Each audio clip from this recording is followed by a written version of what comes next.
আজকে যে সত্যি ঘটনাটা শুরু করছি সেটা মধ্যপ্রদেশের খান্ডবা শহরের একটা ঘটনা। খান্ডবা শহর একটা ফেমাস শহর, যেটাকে সবাই মিনি মুম্বাই বলে জানে। রাজধানী ইন্দোর থেকে প্রায় 150 কিলোমিটার দূরে এই শহরটা। আর এই শহরটা আরো একটা বিষয়ের জন্য ফেমাস, সেটা হচ্ছে খান্ডবা শহরে কিন্তু আমাদের সবার প্রিয় অশোক কুমার, কিশোর কুমার, অনুপ কুমার সবার জন্ম আর বেড়ে ওঠা। তো সেই খান্ডবা শহরকে নিয়েই একটা ঘটনা, আজকের যে সত্যি ঘটনা। খান্ডবা শহরে একজন আইপিএস অফিসার হরিনারায়ণ, একজন কম বয়সী এসপি, তিনি নিজের দ্বিতীয় পোস্টিং মানে নিজের আইপিএস এর সিলেকশন হওয়ার পরে তার দ্বিতীয় পোস্টিং ছিল খান্ডবাতে। তো খান্ডবাতে তিনি একদিন নিজের কাজ করছেন, তো তার সামনে একটা ফাইল রাখা হয়েছিল। ফাইলটা ছিল সেখানকার একজন এসডিও, যার নাম ছিল প্রসন্ন কুমার মিশ্র। তিনি নিজের বাড়ির বা নিজের বাংলোর সামনের লন থেকে রাত্রিবেলায় নিখোঁজ হয়েছিলেন 7 বছর আগে। সরকারি ডিপার্টমেন্টের একটা নিয়ম আছে যে যদি হঠাৎ করে কেউ নিখোঁজ হয়ে যায়, তার অপেক্ষা করা হবে 7 বছর পর্যন্ত, তাকে খোঁজার চেষ্টা করা হবে। 7 বছর পরে তাকে মৃত বলে ধরে নেওয়া হবে। আর তার যে অফিসের বা তার যে চাকরির বেনিফিট গুলো, যেমন তার পিএফ এর টাকা, তার বিভিন্ন ফিক্সড ডিপোজিট, তার গ্র্যাচুইটির টাকা, সেগুলো তার স্ত্রীকে দেওয়া হবে। তার আগে পর্যন্ত কিন্তু তার অপেক্ষা করা হবে। 7 বছর হয়ে গেছিল। প্রসন্ন কুমার মিশ্রকে পুলিশ ডিপার্টমেন্ট, তার আত্মীয় স্বজন কেউ খুঁজে পায়নি। নিখোঁজ হওয়ার পরে তার কোনো হদিশ নেই 7 বছর। সে নিখোঁজ হয়েছিল 16 জুলাই 2003-এ। আর হরিনারায়ণ নামের যে এসপি, সেখানে তার পোস্টিং হয়েছিল 2010 সালে। নিখোঁজ হয়ে যাওয়ার ঠিক 7 বছর পরে তার টেবিলে এসে পৌঁছেছিল একটা ক্লোজার রিপোর্ট। 7 বছর যেহেতু হয়ে গেছে, এবার ধরে নেওয়া হবে যে প্রসন্ন কুমার মিশ্র আর বেঁচে নেই, তার কেসটাকে ক্লোজ করে দেওয়া হবে। ক্লোজার রিপোর্টে সেখানকার এসপি হরিনারায়ণের একটা সিগনেচার দরকার ছিল। তিনি একদম নতুন নতুন আইপিএস হয়েছেন, তার ওটা দ্বিতীয় পোস্টিং, তো তার ইন্টারেস্ট ছিল ব্যাপারটাতে। তিনি একটা ডিউটির মতো না দেখে তার ইচ্ছা হয়েছিল যে কি ব্যাপার, কোথায় চলে গেছেন ওই এসডিও ভদ্রলোক, যে 7 বছর ধরে তাকে খুঁজে পাওয়া যাচ্ছে না। 10 রকম টিম ইনভেস্টিগেশনের কাজ করেছিল, কিন্তু কোনো ক্লু খুঁজে পায়নি। প্রসন্ন কুমার মিশ্র ক্লোজার রিপোর্টে সাইন করার আগে এসপি হরিনারায়ণের মনে হয় যে আজ না হলে কাল সিগনেচার তো করেই দেব, একটু তদন্ত করে দেখি না যে ভদ্রলোক হঠাৎ করে কোথায় চলে গেল। তিনি যখন একটু জিজ্ঞাসাবাদ করেছিলেন, তখন তিনি জানতে পারেন যে সেই ভদ্রলোক যে নিখোঁজ হয়েছে তার স্ত্রী, যার নাম ছিল রেখা মিশ্র। রেখা মিশ্র এখন তাদের ড্রাইভার, যার নাম ছিল সৈয়দ সাহাব আলী। সে যে নিখোঁজ হয়ে গেছে তার গাড়ি চালাতো। তার সাথে সে নিখোঁজ ভদ্রলোকের স্ত্রী এখন থাকে। এই ব্যাপারটা তার অদ্ভুত লেগেছিল। একজন অফিসারের স্ত্রী নিজের ড্রাইভারের সাথে লিভ ইন রিলেশনে থাকে, কেন হঠাৎ এমনটা হলো? এটাও হতে পারে যে হাজবেন্ড নিরুদ্দেশ হওয়ার পরে তাদের দুজনের মধ্যে রিলেশন হয়েছে, তাদের দুজনের মধ্যে কোনো সম্পর্ক তৈরি হয়েছে, হতেই পারে। কিন্তু এই ব্যাপারটাকে সেই আইপিএস হরিনারায়ণের সন্দেহজনক মনে হয়েছিল। তিনি অনেক জায়গায় জিজ্ঞাসাবাদ করেন, আর জিজ্ঞাসাবাদ করেন অনুরাগ মিশ্রকে, প্রসন্ন কুমার মিশ্রর ছোট ভাই। অনুরাগ মিশ্রর কাছে তিনি জানতে পারেন যে তার বৌদির সাথে ওই ড্রাইভারের বহু বছর ধরে একটা রিলেশন। তারা 7 বছর হয়ে যাওয়ার ওয়েট করছে। 7 বছর কেটে গেলেই বৌদি অফিসিয়াল বিভিন্ন যে বেনিফিট বা টাকা পয়সা যেগুলো প্রাপ্যতা, সেগুলো পেয়ে গেলেই তারা বিয়ে করবে। তারা নাকি লুকিয়ে লুকিয়ে বিয়েও করে ফেলেছে।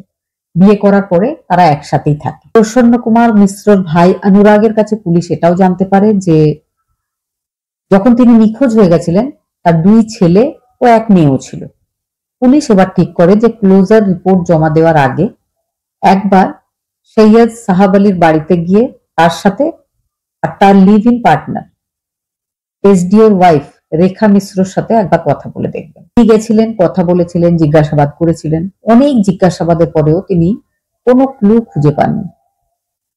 তারা সবসময় এটাই দেখিয়েছিল যে 7 বছর আগে যখন নিখোঁজ হয়ে গেছিল এসডিও, তারপর থেকে এসডিও সেই ড্রাইভার বাচ্চাদেরকে খুব ভালোবেসেছিল, সেই মহিলার খুব সঙ্গ দিয়েছিল, বিভিন্ন কাজে হেল্প করেছিল, 7 বছর ধরে তাদের দেখভাল সেই করে আসছে। তারপরেই সেই মহিলার মনে কোথাও একটা জায়গা তৈরি হয়েছিল সেই ড্রাইভারের। আজ তারা একসাথে রয়েছেন, তারা ভবিষ্যতে বিয়েও করে ফেলবেন। আরো কিছু জায়গায় তিনি জানতে পারেন যে ড্রাইভারের সাথে রেখা মিশ্র বিয়েও করে ফেলেছে। রেখা মিশ্রর বর্তমান নাম শবনম আলী।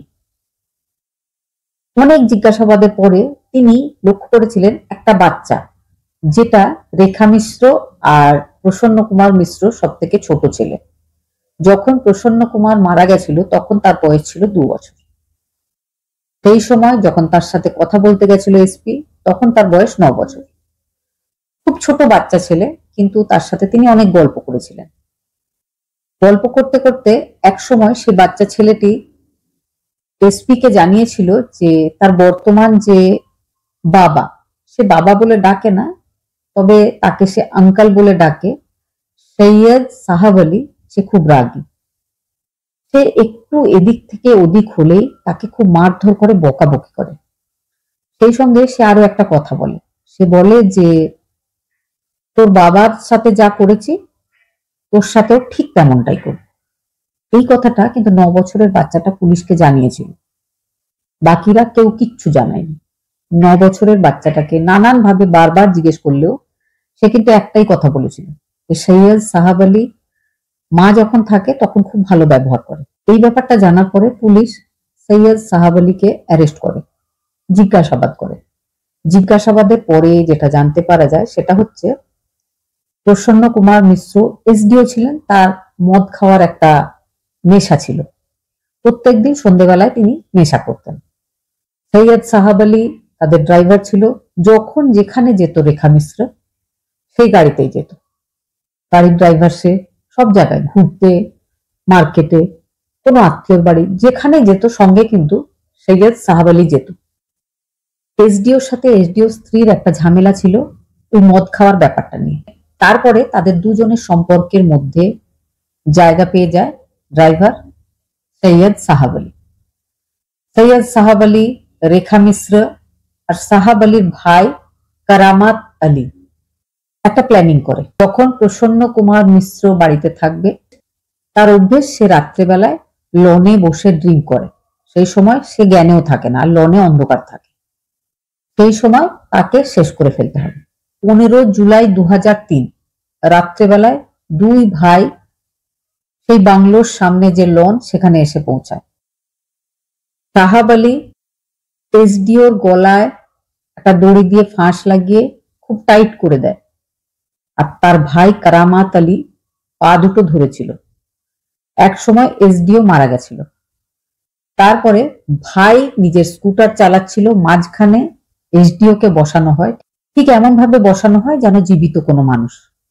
আর তার পেছনে বসে তাদের ড্রাইভার সাহাব আলী। স্কুটারটা বহু দূরে নিয়ে যাওয়া হয়। কয়েক ঘন্টা ধরে চালাবার পরে তারা কিন্তু আগে থেকে ভাবেনি যে বডিটার কি করতে হবে, সেই জন্য তারা নিজেদের স্কুটার নিয়ে এগিয়ে চলেছে। প্রচুর দূর এগিয়ে যাওয়ার পরে তারা স্টেট হাইওয়ের কাছে গিয়ে পৌঁছায়। 12A হোশাঙ্গাবাদ রোড, একটা ব্রিজ তৈরি হচ্ছিল। ব্রিজের পিলারের জন্য প্রচুর ডিপ গর্ত খোঁড়া ছিল। দুই ভাইয়ের চোখে সেটা পড়ে। তারা এসডিওর বডিটাকে একটা গর্তে ফেলে দিয়ে কিছুটা মাটি ফেলে দিয়েছিল, বডিটা ঢাকা পড়ে গেছিল। তারা বাড়ি ফিরে এসেছিল। এই ব্যাপারটা তারা পুলিশকে জানিয়েছিল। পুলিশ বডিটা না পেলে ঠিক যেমন শাস্তি দেওয়া উচিত সেটা দিতে পারবে না। এবার ওই বডিটা বের করার ব্যবস্থা করা হয়। প্রচুর বড় বড় মেশিন পত্র নিয়ে সেই হাইওয়ের নিচে পিলারের কাছে গিয়ে পৌঁছানো হয়।